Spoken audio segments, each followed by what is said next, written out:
Alrighty, you guys.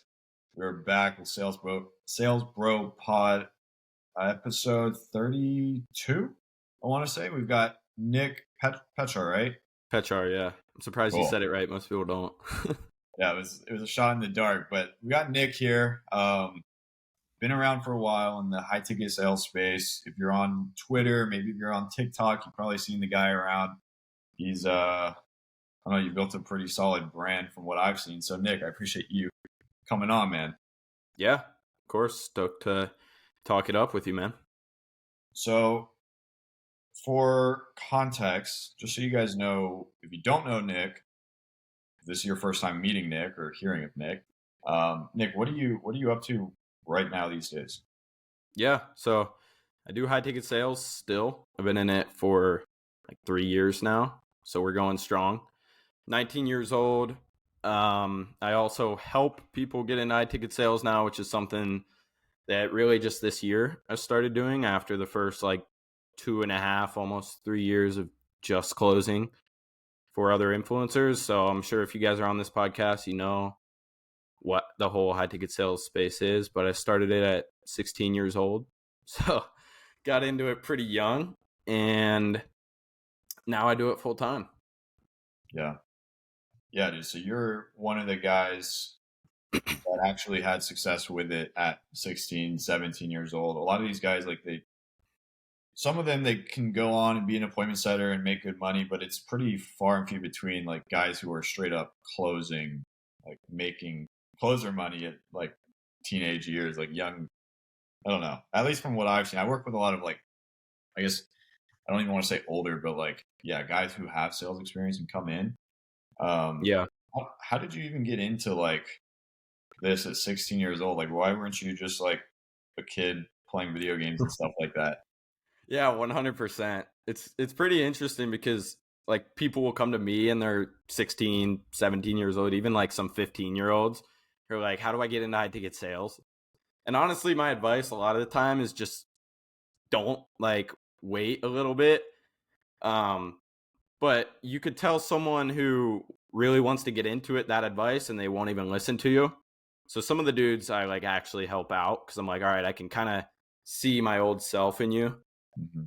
But basically, since the time I could remember, I always wanted to make money. I don't know why. I was always fascinated with it. Like I'm talking 12 years old, 13 years old, trying to side hustle things just on the side while I was in school. Like the first ever thing I did was sell fidget spinners to a bunch of kids at school. I was like 7th grade, 13 years old, selling fidget spinners. Would bring like 10 of them, make a few $100, go home, rinse and repeat the process. And so that interest was always there. I tried to get into drop shipping, much like I think most people. Tried drop shipping, tried reselling, had the idea of an agency. Like all of this was when I was 14, 15 years old. So I kind of had that like business acumen of just seeing like, okay, here's how you can try and start a business and here's what that looks like. And obviously I wasn't succeeding at it, probably just because I was so young. And then my brother, who happens to be a few years older than me, had always been in like the social media space, like theme pages, that kind of thing. And he was on Twitter. I didn't even have Twitter at the time. And he had seen some people talking about high ticket sales, partnering with an influencer, taking sales calls for them, making commission. He had sent me like a thread that was posted on it. And this is way back. So there weren't many people talking about it. Like there's a lot of people talking about it on Twitter now, but back then there wasn't. So I kind of read through that. I was interested in it.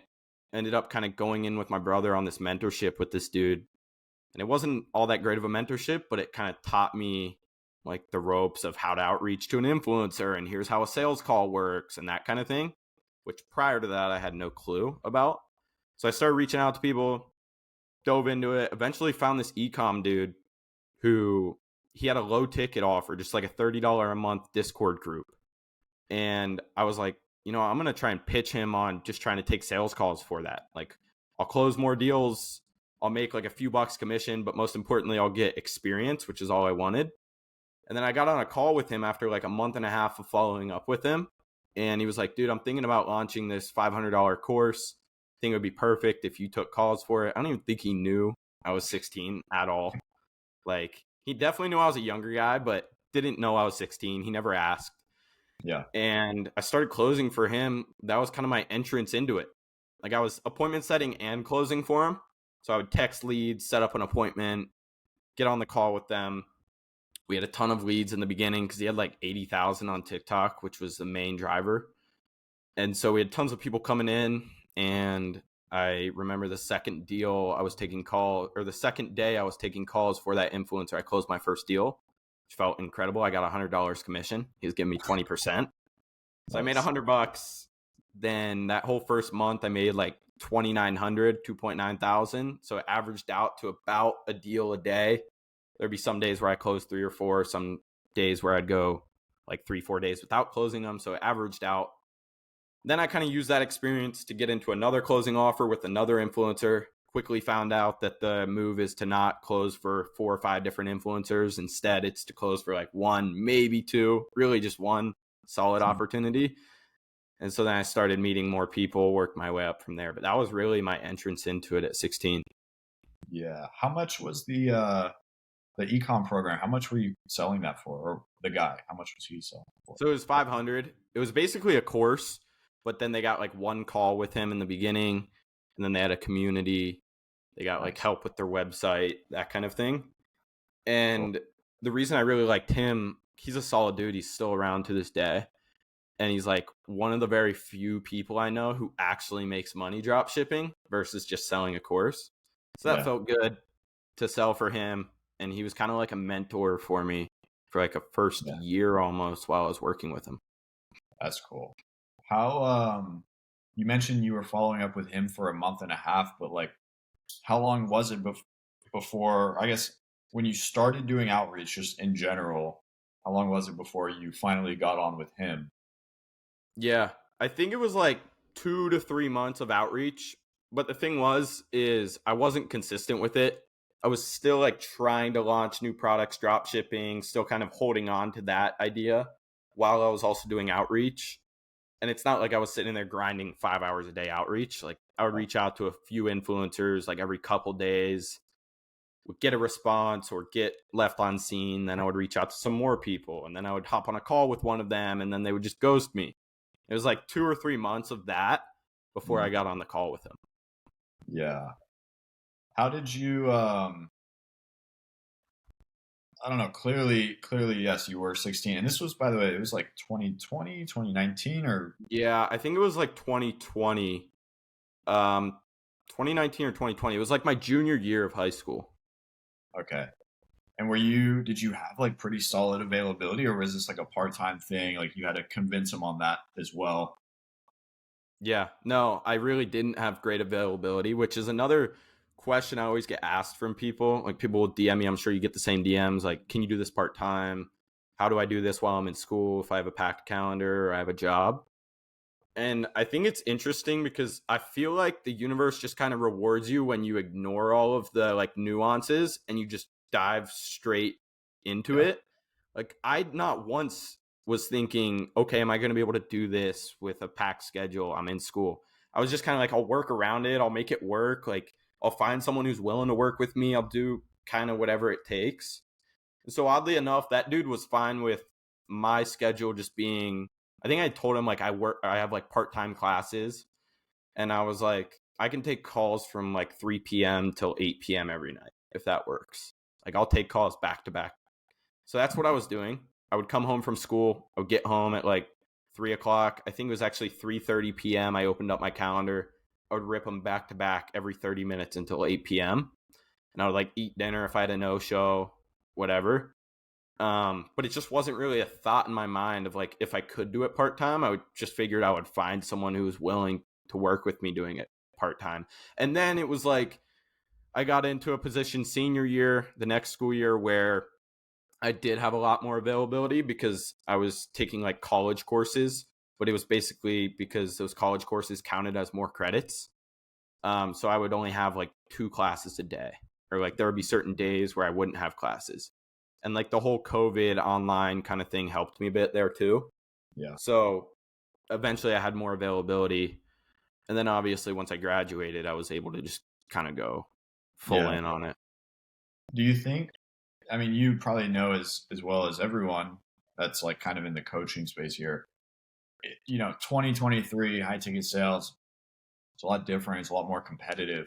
What you did back in 2020 to land this job, like, do you think it would work in 2023, or what would you have done differently? Yeah, good question. So I think it can work in certain circumstances because there's also a lot of people out there who have an audience and they don't really understand what that audience's potential is in terms of like producing income for them. And so I think you could still approach people like that and kind of pitch yourself as the guy who will help them build out this community and that sort of thing. Like I have a student who's doing that right now with a huge influencer and it's working. They're working together and he's kind of heading the whole entire development of that while also closing deals for him. But I do think there's a lot more people who are in the space just reaching out to these influencers. And so if they already have a coaching program, it's going to be an extreme volume game if you're going about it that way. I think the better route that I've seen working for a lot of people recently is like video DMs or Loom DMs work very well with a message, like attaching a quick Loom video. And then obviously that Loom video sells yourself or doesn't. That's like your one shot. Yeah. But then a quick message like, hey, are you opening for your sales team? Just shot a quick Loom so you can kind of get a feel of who I am. And then it's like a 15, 30-second Loom video. And Mm-hmm. it just walks through like any past experience you've had, whether that's sales experience or of course like leadership experience, or like specific niche experience. So if you're reaching out to an ecom coach, talk about any ecom experience you've had in the past. Mm-hmm. That sort of stuff has been working pretty well. But Yeah. even the influencer that I'm closing for currently, because I still close for an influencer, it's a pretty big influencer. And I got the job by just DMing him. So like DM outreach still definitely works. It helps if you have experience that you can mention in that DM for sure. Mm-hmm. But like I think that there's other strategies that you can use to attack it at different angles now. Like Yeah. even emailing coaches, every single coach who runs a coaching program checks their email, like 100%. You might think it just gets lost, but it doesn't. They Yeah. definitely have an email that they check for business stuff. If you can find that email through their funnel somehow and email them with a Loom video, like it's just about getting creative of how you're reaching out to them and using different angles now, or reaching out to them on multiple platforms. Like all of this can help the odds in your favor for sure.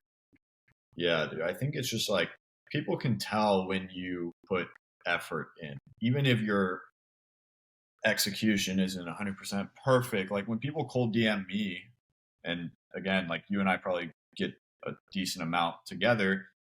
Um, Even if I can't like really help that person, but I can tell they like took some time to look at what I do and craft a personalized message, like I'll always respond. I'll always like point them in the right direction or do whatever I can. Whereas, dude, if someone like I'm sure you get the short form content guys or like the newsletter guys with the Yeah.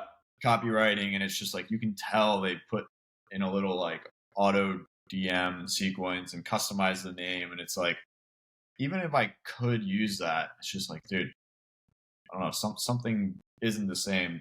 It's just like Mm-hmm. personalization. So that goes super far. And then if you can reach them in places where they aren't typically getting reached, like email, nobody's doing that. Like everybody's doing Instagram DMs, right? Um, I've been like making an effort to kind of find those like out of the box methods lately, and then like test them out and stuff like that. So it's a work in progress. But I think as 2023 and we move into 2024 with Iman and Tate and all these guys like putting this course material out, like you got to be different, man. And 100%. the Loom is good if your Loom is good, dude. I've seen a lot of guys make like bad Loom videos. They basically like disqualify themselves from an interview. Yeah. But yeah, if you can tie that Loom into like an email or I don't know, there's some other stuff out there that you can try to do. But yeah, you got to be more creative than. Well, I don't know, man. It could be a right time, right place deal too. Like A lot. Yeah. cold DM.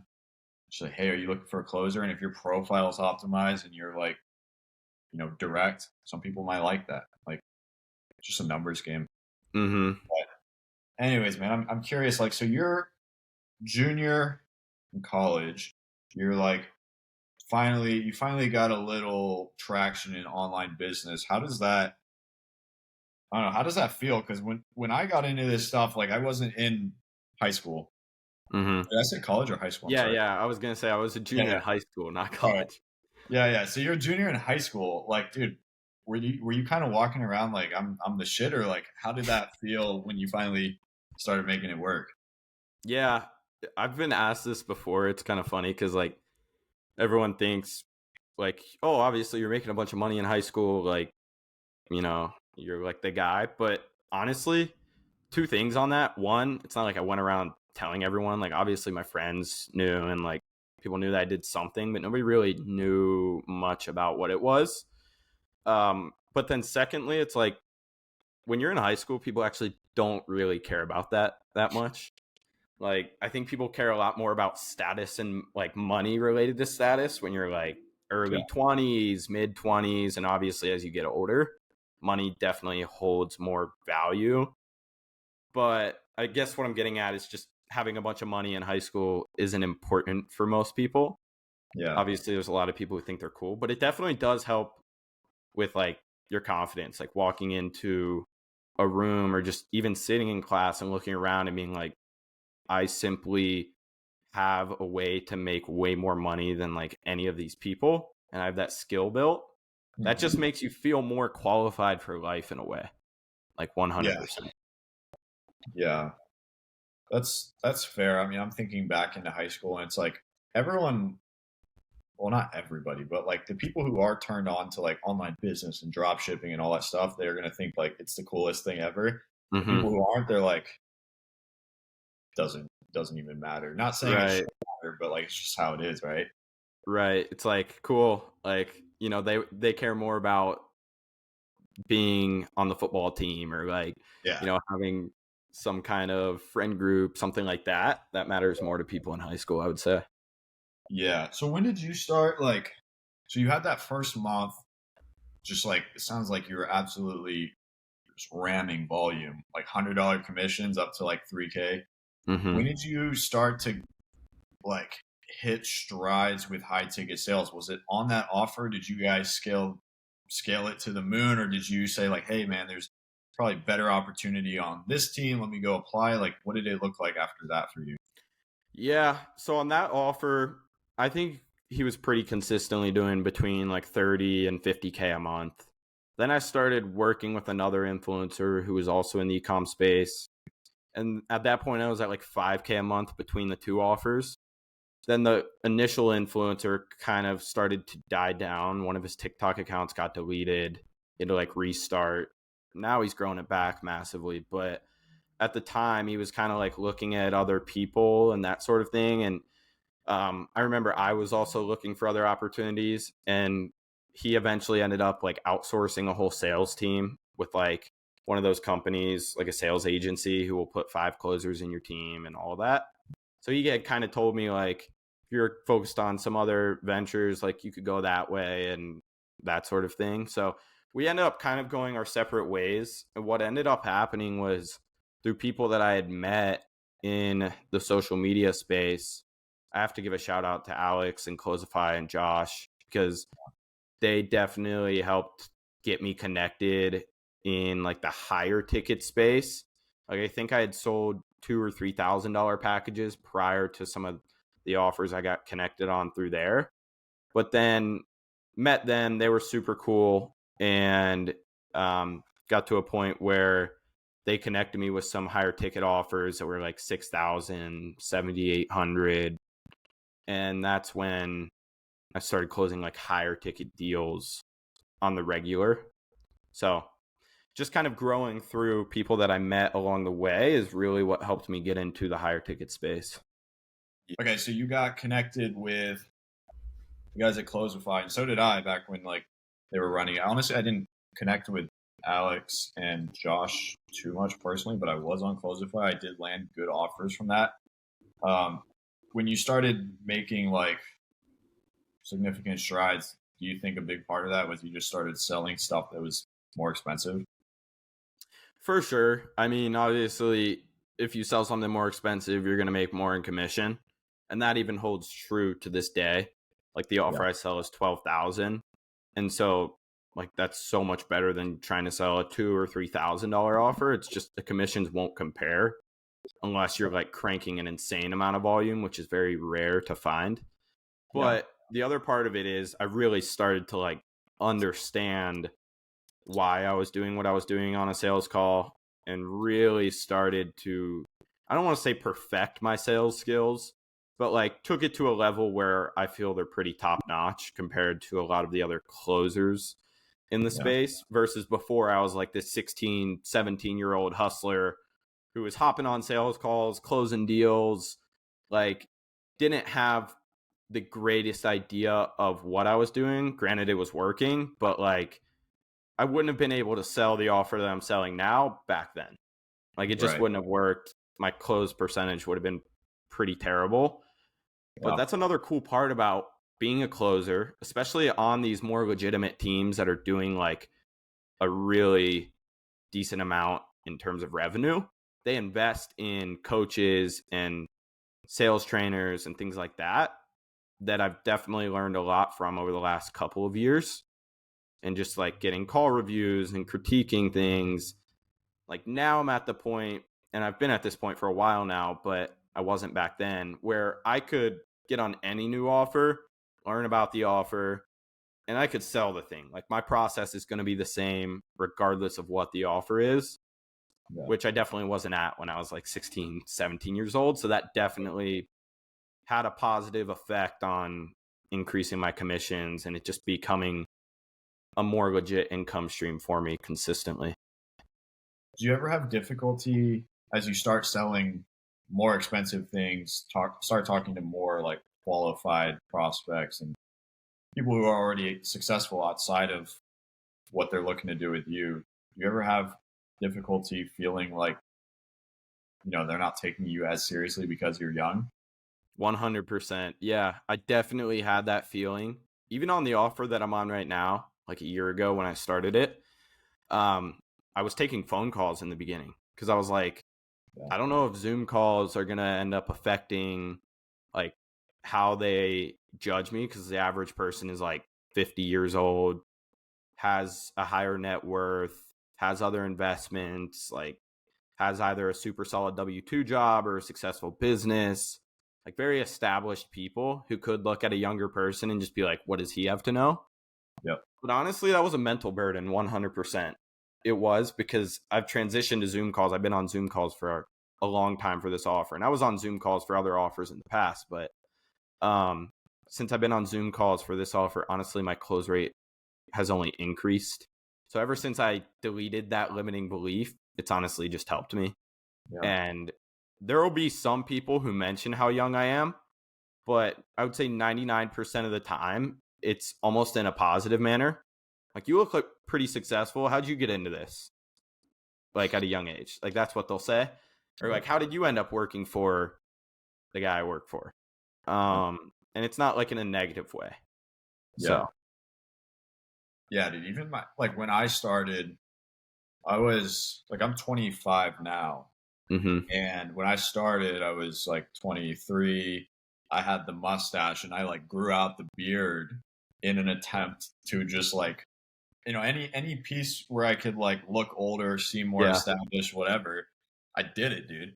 And I like even now, dude, I'm on a B2B team and we're selling to like successful people. We're not selling to like agencies doing 10K a month. We're selling to like people with exits and high growth startups and stuff like that. And it like I just feel like it doesn't really ever go away. And so like if you can just come to terms that that's going to be part of it, like eliminate your how you see it mentally and then just handle it when it comes up, like you're just going to get so much further than if you don't do anything because like, oh, nobody's going to take me seriously because I'm a kid or whatever. Yeah. There's a strong difference between being a young person, 18, 19, 20, and not being confident versus Yeah. someone who's 18 or 19 or 20 and is extremely confident, is well Yeah. versed on the offer they're selling, has real sales skills. People can tell. And so if you're actually like good at what you do, there's no reason to not be confident. Now, if you're some 20-year-old who doesn't know how to sell and is stuttering over their words left and right and just gives off that nervous energy, then obviously like Yeah. people can tell that, you know? Yeah. Dude, I mean, I work with a lot of younger guys as well. Um, Most of them a little bit older. Like, I kind of work with a lot of people who are in my position, like in the in-person sales job, wanted to transition. Like when I do work with younger guys, like, you're 19. I feel like not many of them at all have the kind of confidence and competence that you have. Like for any of you guys listening, Nick and I were on the same team for like 3 weeks way back in the day. And like, I was like, I knew you were younger then. And then you just said, you're 19 now. But like, dude, if you were like, if you told me you were 23, 24, I would just be like, oh, okay, cool. Like he carries himself better than most 19-year-olds. So it's a Yeah, I mental thing appreciate for that. sure. And I think like I said, part of that just comes from like repetition. But also I look at some of the other 25-year-old people and I'm like, okay, like what's the real difference here other than they're a few years older? Like a lot of the guys, you said you started when you were 23, like 2 years, 3 years. It's like the same length duration wise. So I just tell myself that, and that kind of gives me the confidence of like, okay, I don't need to have been in this for 10 years or anything like that. Yeah. There's 55-year-old dudes on the sales team that I'm on right now who are closers for us. Like I'm the youngest by far. But Yeah. Yeah. It's funny how that works. It's funny how that works. When you, I don't know, have you ever been turned down from a role because like they asked you how old you were and they were just like, oh no, you can't relate to our guys, our prospects. one time I was interviewing for this marriage counseling offer or like marriage coaching, and I had like a 30-minute interview with the dude. And at the end of the interview, he was like, dude, honestly, I think you would be pretty solid. Like, I can tell just from talking to you, but there's one issue, and it's that you're so young. Our prospects are people who are 30, 35 years old, married. And so I don't really want to bring you on the team if you're not going to be able to speak from any kind of experience in that aspect. And he was just brutally honest with me about it at the end of our interview. I was like, all right, man, honestly, it makes sense. And so that was one time where I went and got turned down, but like that makes sense. I probably wouldn't have done that well on that offer. I mean, I'm Yeah. sure I could have sold it, but like, yeah, if people got on, they see a kid. Maybe if it was over the phone, I would have done better on that offer, but Yeah. yeah. Well, like, so for the e-commerce offer, you had already, had a foot in e-commerce. You were, you know, doing it as you were, um, I don't know, as you were selling that offer, definitely right before you were in e-commerce. So you were familiar there. But when you went on, and I know you've probably been on a few different offers now, how do you go about selling something which you've never personally done? Have you, Mm-hmm. I don't know, have you found any common practices that kind of help you create credibility even though you haven't done the thing before? For sure. Yeah. Most of the offers that I've sold are things that I have zero experience in prior. Because it's not like I've gone and started every business under the sun at 19 years old. And so a lot of these offers, I've never had experience doing the thing, which from the outside looking in can make it seem like it would be harder to sell. But I don't really think it is harder to sell. The Yeah. e-com offer, it definitely helped that I had that experience. I was able to leverage that in order to get the job. But most importantly, like I had no e-com success. So it's not like I could really speak from success. I could just speak from learning and doing the YouTube rabbit hole, hundreds of hours of research. So what I found is extremely helpful if I ever get on a new offer that I have no past experience in. I just have to fully immerse myself in the industry as if I were a beginner trying to learn about it. That can be done through obviously resources that they give you in onboarding, going through the course or coaching itself, but then even outside research. Like there's a lot of nuances in the niche that I'm in now. And so I remember learning about it in the first few weeks. I was just watching tons of YouTube videos, following people on Instagram. really trying to understand the model. I was even talking with other people that I know in the space, good friends who have sold on similar offers, just getting myself fully immersed in that as much as possible. Yeah. And then more importantly, on the first like 10 calls, listening back to all of those, hearing the common questions or hearing the common feelings that people had going into it, and then really starting to understand answers to those questions so I could feel fully prepared. And I started to get a way more clear picture on what a prospect is thinking and kind of their experience level and that sort of thing coming into the call, which then I could prepare myself to handle that, knowing that most prospects are going to feel the same way prior to the call. Because Yeah. I think on any offer, there's like a common level of knowledge or expertise that someone has coming into the call. And then obviously you have those nuances where there's people who are extremely well educated or people who have no clue what they're talking about. But for the most part, you can kind of find that common ground of what most prospects have, like Yeah. knowledge wise, about the industry or offer you're selling. You just have to make sure that you know more than the average prospect. Right. Like, Yeah. because if you don't, that's when the script is flipped, right? And then they start asking you questions and doubting your credibility and the credibility of the program or whatever it is. But you said you would go through the course material, and that's something where like every offer that I've hopped on, if it was B2C or if it was a course, like that's the first thing I would do. Or I've done a lot of like B2B offers. I would just go through like the entire client journey, front to back, Mm-hmm. make sure I understand it as good as the team who's fulfilling on that. And it just helps you show up with more confidence than if you were just trying to get on and close, right? Even 100%. even though you, like when you do that, like you don't want to go and just like dump like information on people, but you should have it like a tool in your tool belt, just like if you need it, it's there, right?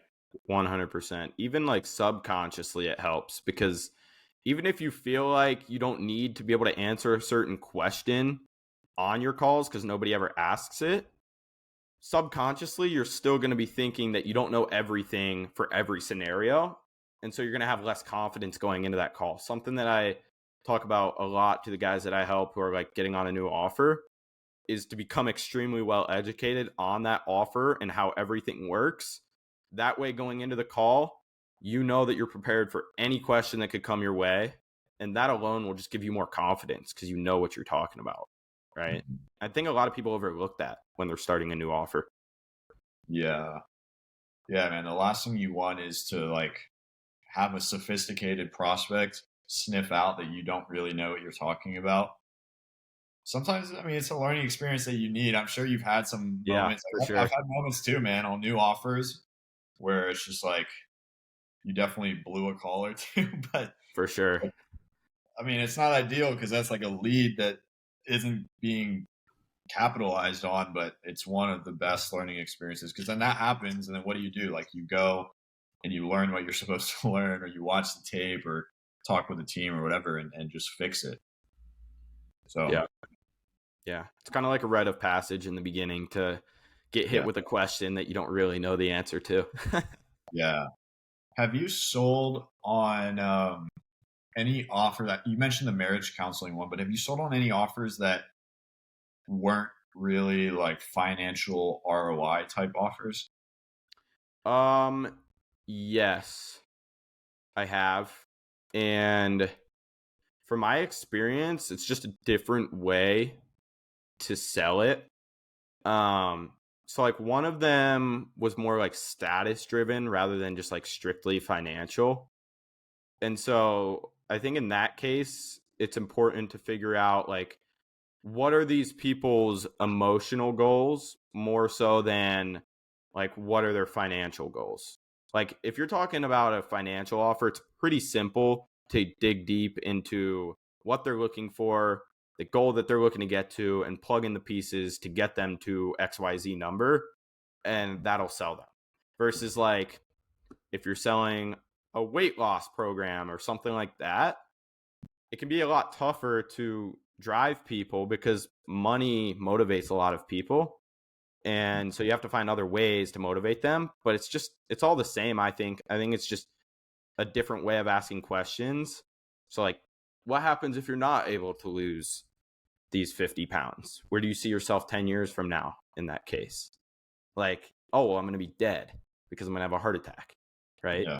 Like that can drive someone just as much. It's just about getting them to feel that and understand that in the moment, which some Yeah. people probably have a hard time doing. Yeah. Yeah, man. Especially, I think it's a little bit easier because when I was selling B2C, like, dude, I've been on B2B since basically this whole year. But when I was selling B2C, the last one that I was on that I was like on for a while was a fitness offer. And it's just a different sale when you can't, I mean, I don't want to call it a crutch when it's like, oh, you spend this, you make this, right? But it's a little bit easier to position. Um, but when you're selling like a non-financial ROI offer, usually you're selling status or health or something like that. It's like you're selling to people who are in that position because they don't take action. So it's like it's pretty difficult to do. But if you can do that, I feel like going to like a Airbnb offer where it's like reputable brand, it's just going to be like a lot better to play. It's going to be a lot easier to plug in and ramp up fast because you know like really how to get to like inside of these people's minds and like what drives them. And then if you have the, oh, and by the way, you're going to make a shit ton of money too on top, like cherry on top type thing, it just becomes like a really easy repeatable process.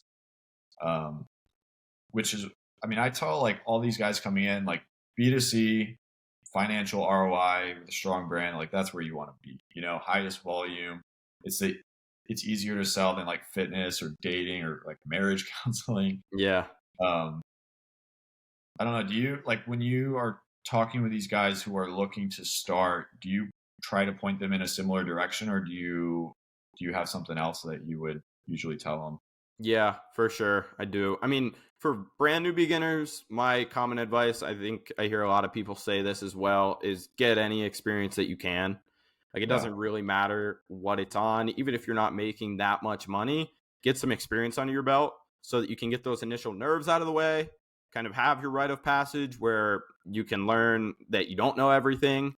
And then also just have that experience to fall back on in any interviews or reaching out to people to talk about Yeah. so that you're not a brand new beginner. But after that, for sure, like you want to position yourself in the greatest way to make the most amount of money. Like the best salesman on earth, in my opinion, is not the guy who can sell anyone. It's the guy who makes the most money, like by far.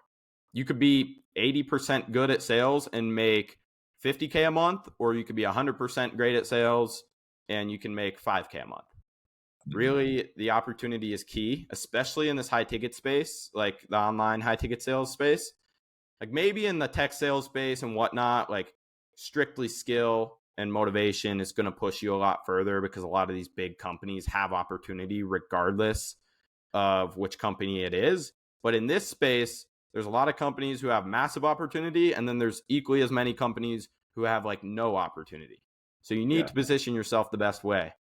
And I think it's funny when a lot of people try and like, they'll be 2 years in and they're like pushing out their chest about like cold calling and being the guy who can sell to cold leads. And I'm like, okay, I'll sell to my warm leads who actually want to buy what I'm selling and make 2 or 3 times as much money. Yeah. I mean, there comes a certain point where it's like you get good at this thing, which let's call it like high ticket closing, right? You close for a year, year and a half, 2 years, and at that point, like in my mind, man, the game really, it doesn't become like how do I increase my close rate from five or like by 5%. It becomes like how do I get on these top level opportunities? Because like why would I want to like hard close these cold leads off these Facebook ads and like, oh dude, I'm the best closer around, but I'm making good money, but not the best versus sitting on, inbound organic leads, like making more. I'm not here to be the best closer. I'm here to make money. So Yeah. like why wouldn't I? It's funny. what you said about these guys, some of them coming from like other industries, it's like, oh, this isn't sales. Like, you got to be cold calling, you got to be prospecting, and like, I think there's merit in that, and that's a good skill to have. But at the end of the day, like, are you in sales to be the best cold caller, or are you in sales to make money? Right. You know? Right. 100%. And I think it goes hand in hand with like my thought process, which is not to just be in sales forever. Like, I don't think anyone gets into sales, maybe some people, but like, you have a salesperson and then you have an entrepreneur who starts with sales. Right. And I think like you and I and a lot of the people that we talk with in the space have that same idea where it's sales into another business, into an investment portfolio, like that kind of trajectory. Which ultimately, what's most important is getting good at sales, being able to capitalize on other people's huge brands that provide you with a great opportunity, and then starting to skill stack and looking at other skills that you can use to create a business, because you need more than just sales to build a business.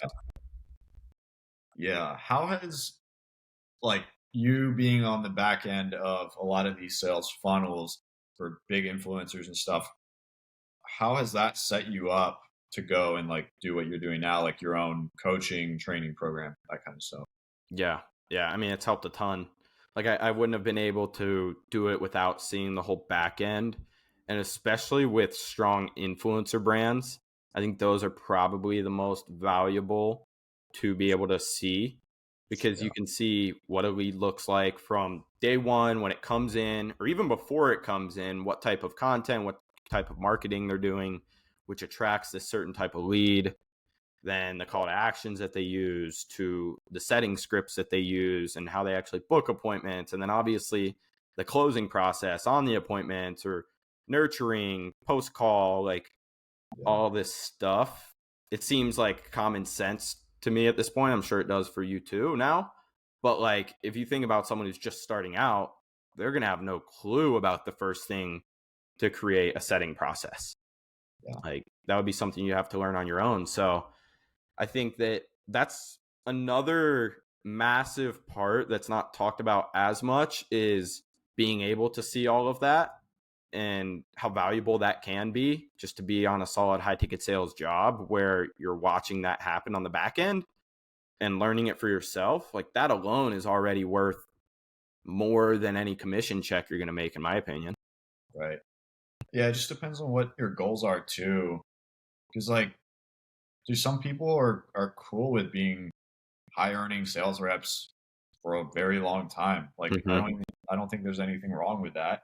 Mm-hmm. But there is a unique opportunity while you're closing for some of these teams. Like, you're seeing the marketing, you're seeing the fulfillment, you're seeing the overlap, and you're learning how to close better. Like, you're learning how to run this business, basically. Mm-hmm.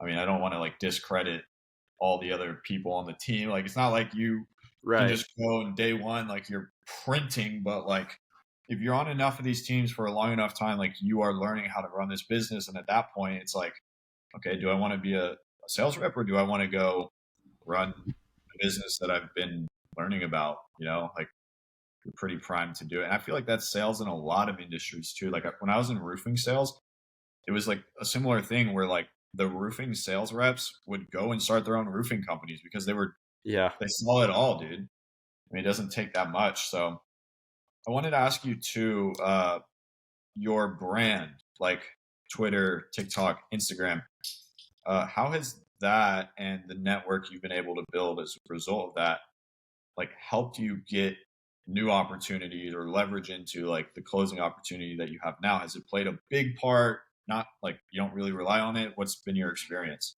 Yeah, for sure. And I also get this question a lot. Like, do you need to have a massive following on social media to land these jobs, or does it help? Honestly, for me personally, I wouldn't say it's helped on the front end of like DMing an influencer. They see my social media following and now they want to work with me, just because I haven't really leveraged it. To be honest, the account that I've reached out to influencers on to land jobs has been my small personal page with like 1,000 followers. And obviously it looks good. I have good posts and whatnot, but it's not like I look like an influencer on there. Yeah. But on the back end, it is 100% helped. So through meeting people, other closers, business owners, just people in the space, you have to have some sort of, not clout, but like you have to have some sort of following where people are looking at you for help or advice or whatnot in order to meet these other people who are also doing that, right? Like Mhm. if you have 0 followers on Twitter, you're just not going to get connected with many business owners or salespeople in the space. Versus if you're consistently tweeting and you even have like 1 or 2,000 followers, you're going to start having people reach out to you. Yo, like saw you tweeting about this, just wanted to reach out, like get connected. Let's hop Yeah. on a call. Just like last week, I hopped on a call with this really awesome kid who's in the space, same age or actually 1 year older than me, who's been closing for a while. Just getting to know him. A lot of the like friends that I've met, and honestly people I talk to on like a daily basis, I've met through Twitter, met through Instagram. And Mhm. then it can also help if you are trying to scale any sort of like coaching offer. I know for me, there's people who are business owners who reach out asking if I have setters or closers, if they're looking to scale their own team. So I can help connect people and plug people in there, which obviously helps on the fulfillment side of my own offer. So I think growing a personal brand, if you're doing anything outside of just that personal brand, is like essential. Like if you're a Yeah. sales rep, doesn't matter if you're a setter, closer, if you're starting an agency, like if you're doing anything that's a side hustle or starting a business or just making money in another way, building a personal brand can only help you. And like I don't even have that massive of a personal brand, but like I already see effects from it in a positive manner. Yeah. There's just like an immediate additional level of intrigue when somebody shows up to your profile and it's like, this guy has 3,000 followers. Like, you must know something, you know? Mm-hmm. It's not required, but it's like, let's say you have no followers or like 100, and it's like just people you know, like friends from high school or college or whatever it is. Like, you can still go out and land good jobs. It's just, it's like you're throwing out a little net when you could be throwing out like a big net, you know, catch more Mm-hmm. fish, more opportunities, and have stuff come to you. Like, dude, the amount of business owners and um, I mean, yeah, business owners and then opportunities that reach out to me just because of, you know, they're either looking for setters or closers similar to you, or they are looking for help with like building sales system, or they want coaching, or whatever it is. Like, even without tweeting that much, like I used to go way harder than I do now. It's just like it's made things possible that you know, this time last year I wouldn't have even thought were going to be in the picture. So Yeah. Yeah. if you're And in the it's online business space, man, like, you might as well just post somewhere, you know? right. It's not even that hard. Like, you don't need to come on Twitter and act like you're some expert if you're not. Like, don't do that. I'll actually advise you against that because then you'll just look dumb Yeah. and you only have one reputation. So don't ruin it. But you can just document your own journey. Like, start out as the beginner and work your way up. And people will watch you over a year or two turn into that guy who actually has some wisdom and experience to speak from, and people will follow you for that. Everyone loves a come up story. So like Yeah. you can build a personal brand even if you have no experience. I think that's a common misconception. A lot of people think you need to like be massively successful. You can Yeah. just document the journey and you'll build that personal brand. And the other thing about a personal brand, especially in this space, I kind of view it as like a backup plan. So, for example, if you went to college, which I didn't, and you got a degree, which obviously I didn't, and let's say you're working a 9 to 5 and you lose that 9 to 5, well, now you have that degree where you can go to other companies and get hired and whatnot. The way I view your network and connections and personal brand is almost like that degree, like it's your backup plan. If you ever needed to go to your connections, I'm sure both of us could go text one person and within 24 hours or a few days have a really solid opportunity where we can go close deals and make money, like worst case Yeah. scenario. So I think that's almost like your backup plan is having that personal brand or having those connections, knowing people in the space. It only helps you. Yeah. Yeah, that's one thing that I like tell people a lot. It's like, you don't even need to have thousands of followers. Like, if you have 200, 300, 400, but they're targeted and, you know, they are following you because of what you're currently doing, like you're documenting things, you just setting yourself like you're just giving yourself a fail safe, you know? And Mm-hmm. I've seen some of these guys, man, that are like 16, 17-year-old appointment setters just documenting their cold call journey or whatever. They're Yep. making $0, but they are making connections. They're building, like they're just setting themselves up to make it easier and easier uh, down the road just by saying like, oh, day 30, I made 100 cold calls and I don't know, 15 picked up, and I set 3 meetings, and then people are like, oh shit, respect. This guy's like in the arena, you know, Yeah. Yeah. and he attracts like-minded people. Right.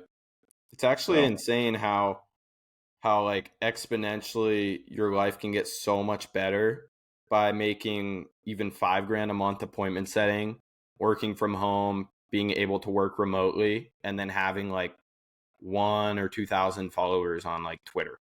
Like your life can change so much just from that.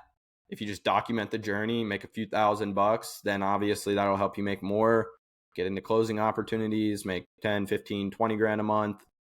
And then it just like everything starts to fall in place from there. So yeah, you mentioned, and this was something I was going to ask you, but like, did your a year after when most people would go to college, like, how did that decision play out? Were you planning on doing it, and then like you got traction, and you're like, I should probably not, or was it not really in the picture for you? What does that look like? yeah, I never wanted to go to college. My parents definitely wanted me to. Like I don't come from the worst background, come from a good background. By no means like extremely rich or anything, but just like had everything I needed growing up. College would have been paid for.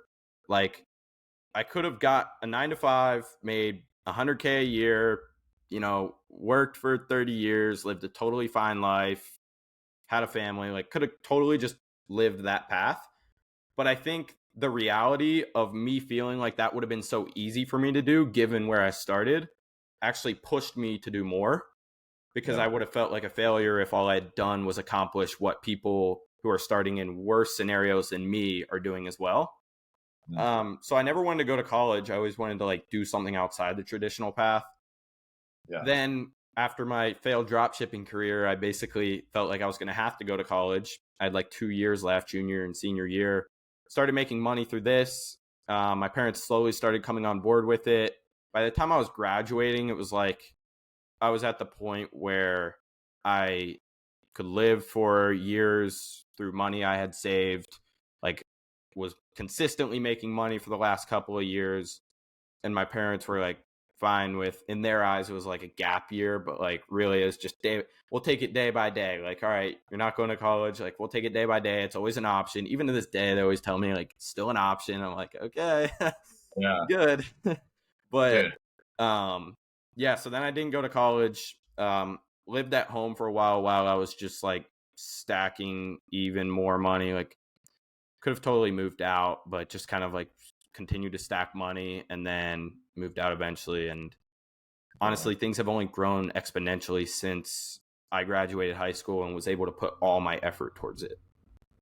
Yeah, man. I think I mean, a lot of our parents, they just think that, like a lot of people, college is what you do. Like, if you're in the position to do it, you should absolutely do it, maximize it. And I think college, like, it is for a lot of people. Like, I have a 4-year degree, man, like from Division I university, but my parents still to this day, or like one of my parents, are like, oh, like, you have until this time to go back and get your master's. And I'm like, I'm making more now than like somebody with a master's in my field would be making, and I'm like 3 years out of school. It's just like, I don't know. Some people, dude, you can make $500,000 in a year, but they're gonna still be like, so like college, like, is it still on your radar? Like, Right, right. funny. 100%. I still have, I mean, I have grandparents, like, I'll see at the holidays or whatever, like, have you considered going to school? And they're just, I mean, they don't even know my situation at all. So, Yeah, like, I understand it. They just want what's best for you at the end of the day. A lot of people are like, how can I get my parents on board? Do something with your life, prove it to them, start making money, and then they'll come on board. Like, my yeah, parents were not just on board. They supported me for sure, but like, they wanted me to go to the college route until it was like I was consistently making money, could prove it to them time and time again. And that's when they started like, now they just fully support what I do. Yeah. And I remember specifically there was this day everyone had gone back to college. So this was after senior year, summer was over. Everyone had gone back. It was like the first week everyone had gone to college as freshmen. And I made like $3,000 in a really good day in commissions. And like I had plenty of great days before that, but for whatever reason, I had made $3,000 that day. And I was like, the fact that I would be sitting in a college dorm right now with like a random roommate or maybe one of my friends I had found, but be sitting in a college dorm, wouldn't be on this offer because it required full-time availability. Like the fact that that would have been the route if I had just not kind of stuck up for myself and gone down the path I wanted to go down is insane to me. Yeah. Like, and I don't know, that was just like a realization I had. And I've had so many of those now where like, where would I have been if I had gone to college? I don't see Yeah. a reality where it would have been a better scenario. Is there a part of you that kind of wishes you could experience like the social side and all that? Honestly, not really, because two things. One, I can like travel and go wherever I want. And two, I live like I'm in Columbus, Ohio, which Ohio State's a major university here. So Yeah. like I am 5 minutes away from all of that. Yeah. So like I can do that and I'm able to limit myself when I don't want to and be in it when I do want to. Yeah. Um, so I'm able to get the best of both worlds. That's cool. Are you originally from Columbus? I'm from like 45 minutes away from Columbus. So not Columbus, but like a little bit further away. Okay. So like I guess your parents still live over there and you kind of like moved into the city basically. Right. Yeah, like 45 minutes away in the city. Cool. So you, I mean, I'm sure that was probably some confirmation for your parents that you're not absolutely like messing around. It's like you can afford an apartment near the city. You're a year out of high school. Like they've probably seen some of the stuff you're doing, but I think when I moved cities, and that was like I don't know. It kind of let some of the people that were unsure of what I was doing, it kind of let them know, like, oh, he's doing all right, you know? Yeah. Yeah, for sure. I mean, like my dad has been able to see my bank account since I was 16. I had like a high school checking account. Yeah, Um Now I have like other accounts and stuff like that, but like he's been able to see that consistently growing. So yeah, he already definitely knew, and like my mom will just support whatever I do. So they already kind of knew, but yeah, I think it like definitely helps to solidify that. They're like, okay, you can support yourself, you can live on your own, you're still thriving, making more than ever, and like you're paying for your own life. Like, yeah, how could we not support it, you know? yeah. Where do you see high ticket sales going in the next like 1, 2, 3 years? I see a lot of people entering it, and I think it's going to be more important than ever to do two things. One, get really good at sales and actually be good at the skill. And two, get connected. So, all the things we've talked about throughout this whole entire podcast are only going to become more and more important. Luckily, for beginners out there, there are legitimate resources. This isn't just a plug for my program or Dylan's program, but both of ours. I mean, from what I've seen, yours is solid. I know mine's solid. So, getting in those spaces, like, you can either be the person who says all courses are a scam, like, I'm not going to pay for that, you're just trying to make money from me, or you can feel right in that and stay broke, or you can be the person who opens their mind to it, find someone who's legit, because there are a lot of people who aren't, but find someone who's legit and go all in on it, and they really can help you. Because like as it becomes more and more popular with Iman, just like all these huge people pushing it, Tate, etc., there's going to be way more beginners flooding into the space. There already is. And so it's going to become even more important to be connected directly, through job opportunities, connections with other mentors, being surrounded by other closers who you meet in the space. So I think over the next 2-3 years, that just becomes even more important. And Yeah, then I also see a lot of business owners, even the one that I'm working with right now, looking at hiring more quote unquote legit salespeople in their eyes, which are people who come from a long corporate background. they're 50, 60 years old and are exiting out of that space, but they want to enter into a remote space. So you have Mhm. those people coming in, which obviously they're good at sales. They've been in it for 30, 40 years. And so it's going to become very important to increase your skill level and be able to outperform these guys. Dude, that's like the number one thing. And from the inside, it's easy to say that because you and we've experienced it over the last couple of years. But from the outside looking in, like I've been on the outside, man, and what I did was I bought into a program, right? Mm-hmm. And it sounds like you did as well. But every like jump that I've made in this entrepreneurship, high ticket sales space was oftentimes like I guess like a delayed result of buying into some type of program, some type of community, or like making an effort, whether it's with time, energy, or money, to get myself out there. Like, dude, I bought into like agency programs and like social media programs and high ticket sales, and like the people that I've met in all of those, like they've just, I'll connect with them a year later. It's like, hey, we need sales reps. Hey, we need coaching. Hey, you're the guy. Like we talked back in the day, but like so if I had to start over, man, like sure I would go to the Facebook groups and sure I would send a bunch of Instagram DMs, but if I had money, I would just buy into as many credible communities or resources as I could, just knowing what I know now. It's not even about the course material. Like Mm-hmm. the main benefit of everything, all these programs, like I spend a lot of money on programs and stuff. It's hardly ever the course material. It's like the people that you meet and the opportunities that you find inside. I don't know if you've had the same experience, but Yeah. Yeah, like, 100%. I think it's like kind of similar to the way that the job market, like the standard job market has gone. Everyone has a degree now. So what separates you from the next guy? And it is the people you know, the communities you're a part of, the mentors you have, the direct connections to people at higher level businesses. And it's the exact same thing. This space is just kind of lagging behind that a little bit because that space, obviously getting a college degree and going into a standard job, has been around for a long, long time. But this space is starting to catch up where it's like everyone has XYZ course or whatever that they've watched through, etc. Now it's about who do you know, how can you get connected, and that's far more important. It's like the exact same principles apply. A lot of people say the valuable part of college isn't even the degree or what you learn, it's the people that you meet, right? The yeah, experiences you gain, that sort of thing. Same thing in this space. It's not about the course that you watched or the YouTube video you watched or the fact that you did outreach. It's who do you know? How can they connect you? How can they help you?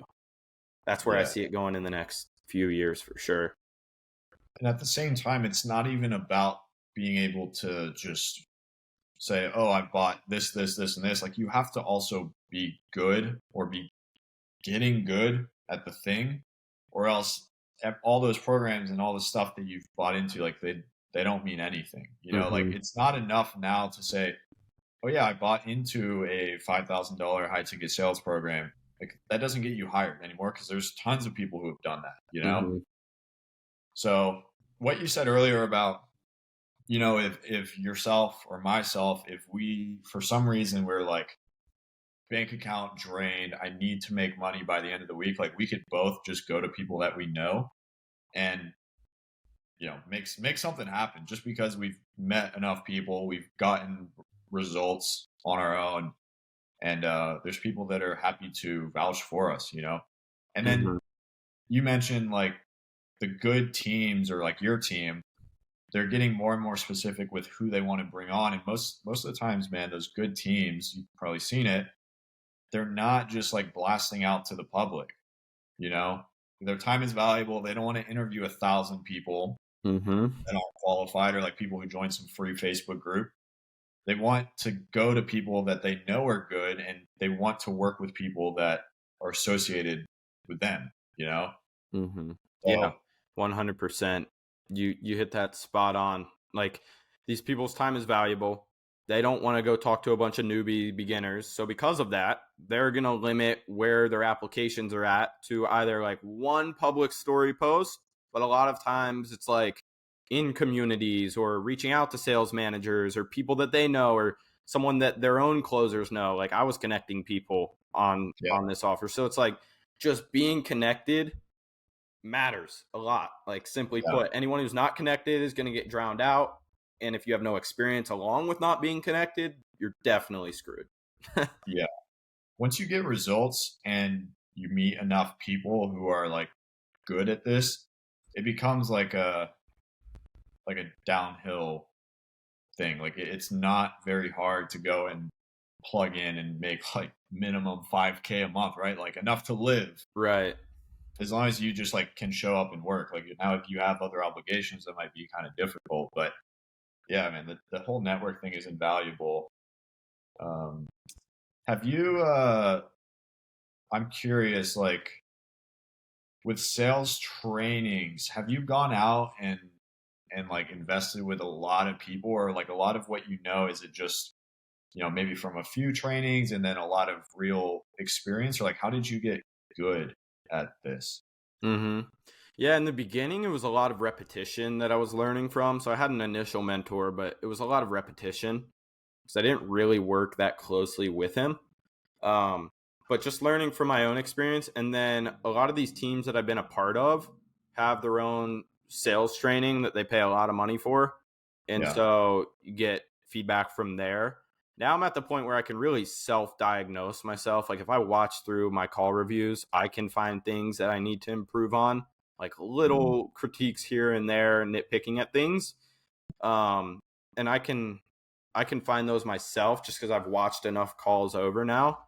So like these days, that's how I'm improving. If I am looking at how I can improve my sales ability, but Yeah. it was definitely a mix of the two. But repetition, I think, is by far the thing that's going to help you the most.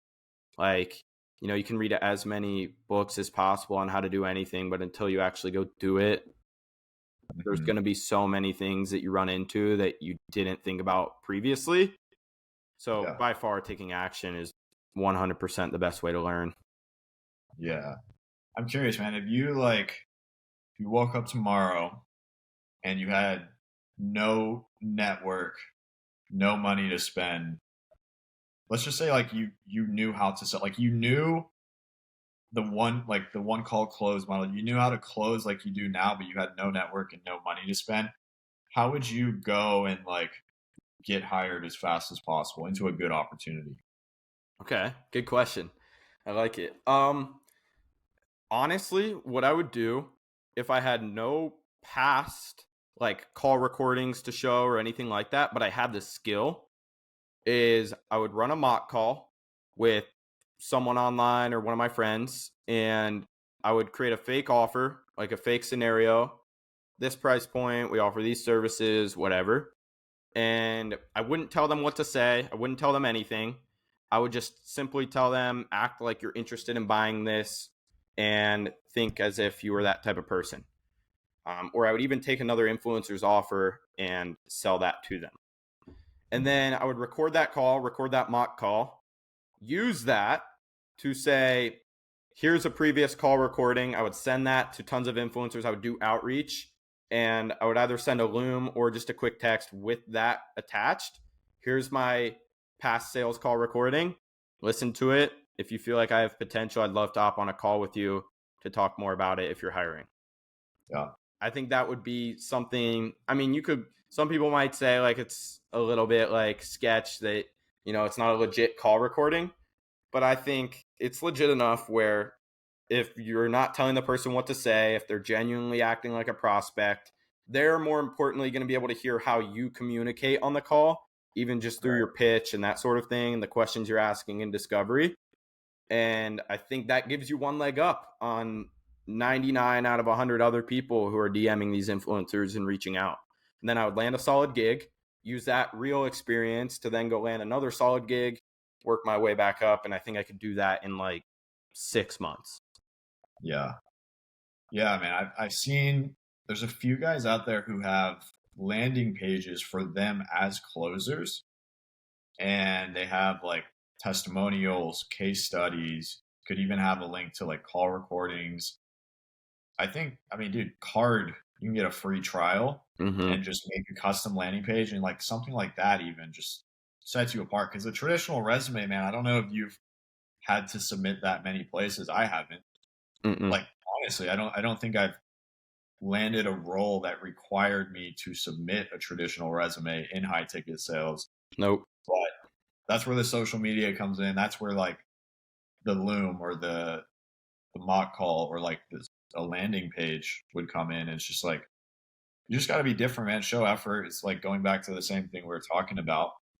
Would you blast out on like Instagram? Is that the platform you'd use? Yeah, Instagram and Twitter outreach. Anyone who's watching at this point in the podcast, I low key feel like this is a golden nugget. Twitter is like really solid for finding job applications. And I think even DMing people who have solid offers, because there's the main people we know in the space who all have their own offers, but there's so many people outside of that who are Yeah, coaches or have a coaching business who generate most of their revenue through Instagram, but they're also on Twitter with a much smaller following. And yeah, like, again, it just comes down to how you can set yourself apart. So I would do both. Like, I would ram Twitter outreach, I would ram Instagram outreach, I would set up what you were talking about. That landing page is a solid idea. I would put my face in front of them. Like, do anything that you can in order to get in front of them and leave a good first impression. And if you do that hundreds of times, the odds that you land a solid job are like super high from what I've seen. yeah, yeah, dude. Instagram, if they are running a program on there, like you'll probably hit an appointment setter, and then you're lost, right? Mm-hmm. With Twitter, the guy who has 100K on Instagram makes 300K a month with a real estate coaching program. Probably has like 40 followers on Twitter, and he kind of just like tweets into the void. Like that is one Mm-hmm. way that I've seen. Like, dude, I was able to connect with the CEO of like an I think they're like maybe 8-figure coaching program in the like capital raising space. Dude, I was his first follower on Twitter, bro, and he was like tweeting into the void, and I was like, I don't know how else I would have been able to get in contact with. I mean, email, but it's not the same, you know. And then when you have the brand and you message them first, like you're up, man. You know. Yep. Also, golden nugget for those listening, like LinkedIn, man, is it's kind of becoming a place where like these corporate people with personal brands are spinning off these offers. If you go into like the jobs and type in high ticket closer, turn some alerts on, like I feel like it's pretty untapped. Yeah. So I haven't heard a lot of people talk about that. So I would agree. yeah, yeah, man. So we'll wrap it up here soon, but like someone who is just getting into high ticket sales, and we've already covered a lot, but like general advice that you would give, let's say, I don't know, let's just say like you, like someone your age with your background, maybe don't really want to go to college, want to make online money, but they like don't know if this is legit, if it's worth it. Like, what would you tell that person? Mm-hmm. I mean, I would tell that person it is 100% legit. If you think that it's not, then again, what I was saying is you can feel right in that in your head, but the reality is there's other people who will go run laps around you because they simply had the balls to try it. And Yeah, then secondly is I would focus on just becoming a competent person business wise, like know how to speak to higher level people. Because even a lot of the younger kids have trouble with like, you don't have to be super punctual and use proper grammar all the time, but they'll be speaking in like slang that doesn't even make sense. And even people who like have tried to work with me and my mentorship, like kids who will reach out and they're like, yo, bro, put me on. Like, how do I get into this? Like, I'm just, you know, have some sort of like level of being able to speak properly without just sounding like you're texting your high school boys. yeah, And that will go a lot further than you think as a young person in the space. And then also, like, distractions are huge for young people. You really have to ask yourself what you want. And I don't mean to be the guy who says that you have to sit yourself down at your computer, lock yourself in your room for 12 hours a day and never step outside. But the reality is, a lot of people waste their time on things that aren't helping them move the needle forward. And so ask yourself if this is really something you want to do. Are you willing to move the needle forward every single day, without fail, without just saying yes because your friend said, want to go grab lunch. And that happens every single day at 1 or 2 o'clock. And then you go spend the rest of the day with them. Like, ask yourself if you can actually see yourself falling in a routine where you work on something consistently. Yeah. Yeah. It's not like the laptop on the beach lifestyle, like some portray it to be. Like, you can absolutely have a day off, take a half day. Like, it's really flexible in that sense. But you think you're going to make like 15K plus per month, like doing the whole digital nomad thing and like hardly working. I don't Right. know, man. Right. Like, Sorry. a lot of younger guys wake up and their main focus isn't like money and making a business or whatever. And that's fine. But when I wake up, top of my mind is what I'm doing sales wise, what I'm doing content wise, what I'm doing for business. Like, that's my top priority for the day. And then I have like going to the gym, and then it's like other things like social, like talking with friends, that sort of thing, which you can definitely do. But if your main focus, which a lot of people like in college, for example, their main focus is waking up and enjoying their life. And it's like school's kind of like the side thing. It's just like, how can I enjoy my life every single day, talk with people, hang out with friends, etc. It really does get flipped. You need to be waking Yeah. up, thinking about how you're going to make money, or thinking about how you're about to focus on one thing or another to move the needle. And those other things can happen, but you have to piece those things in rather than piecing in your side hustle. Yeah. That's a good perspective. I mean, you have to want it, man, because there's a lot of people who say they do, and then it doesn't work out, and they're like, "Oh, high ticket sales doesn't work. I'm gonna just go back to school." Yeah, I'm not saying school's a bad option, but I'm gonna go back to school. I'm gonna go work the retail job. Like, maybe I'll like keep trying, but I'm not so sure. It's like, dude, it has to be priority number one, if not a close number two. Mm-hmm. That's how I figured it out. I became obsessed with it, and if you're young, you have an advantage in the sense that like you probably don't have too much financial responsibility. It becomes way harder to get into this when you're older. So, Yeah. well, when you're older, or when you have wife, kids, mortgage, car payments, debt, student loans, all that kind of stuff. So if you're young, you have an advantage. You can take a lot of shots, a lot more shots than the average person. Right. Like, if you're scared to try and balance sales with school, imagine yourself trying to balance sales with a 9 to 5 corporate job you've been in for 5 years at the same company. Like, it's going to be a lot harder then to step away in the first place and even to find the time to be able to do it. So the more time you can put towards it while you're young, I think 100% can help. Like, I honestly don't think it would have worked out the way that it did for me if I didn't start when I was 16. Like, I know I even said if you're 16, 17, for most people, just go enjoy your life. But if you're like that 1% who you just know, like, you could hear it from anyone to go enjoy your life, but you can't enjoy your life because you're stressing about how to make money or how to like level up yourself.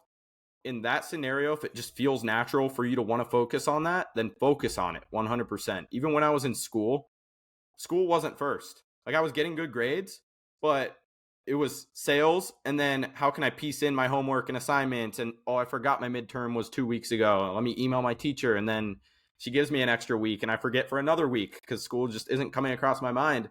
Like, that was the reality when I was in school. So I think if you're in school, if you're doing those things, I'm not saying go like drop out or don't go attend any of your classes or go fail out or any of that, but make your priority this and then piece in the school aspect, the social aspect, and everything else. Yeah, that's good advice. Well, dude, we've been going for a while. I want the people, if they're not already following you, to go and follow you and check out your community or your program. Where do you want to send the people? Yeah. Best would be Instagram, TikTok. That's at Pech Sells, PECHSELLS. And then on Twitter, Nick Pechar, NICKPECHAR. Same thing on YouTube. I've been kind of pumping up the YouTube game now a little bit. So hit me on any of those places: Twitter, Instagram, TikTok. It's where I'm most active. Cool. Cool, man. Yeah, YouTube is I wish I started sooner, but um I'm gonna try to get this one out very soon, like potentially tomorrow. So Sick. these guys should be checking you out. If you're looking to get into high ticket sales, we both can help you do that. Look into our stuff. It'll be linked below. See which one is more suitable for you, or just go try it on your own. It's possible, you know. Yep. But Nick, man, appreciate you coming on. I feel like this was a lot of golden nuggets in here, Mm-hmm. especially for some of these guys that are a little bit younger. Um, but anytime I hop on here with somebody who's been in it for like 2, 3, 4, 5 years, like it's always a good episode. So this is gonna be a good one. A lot of people are gonna like it. So I appreciate it, man. Yeah, that was good stuff. Thanks for having me on, man. Alrighty, let's wrap it here.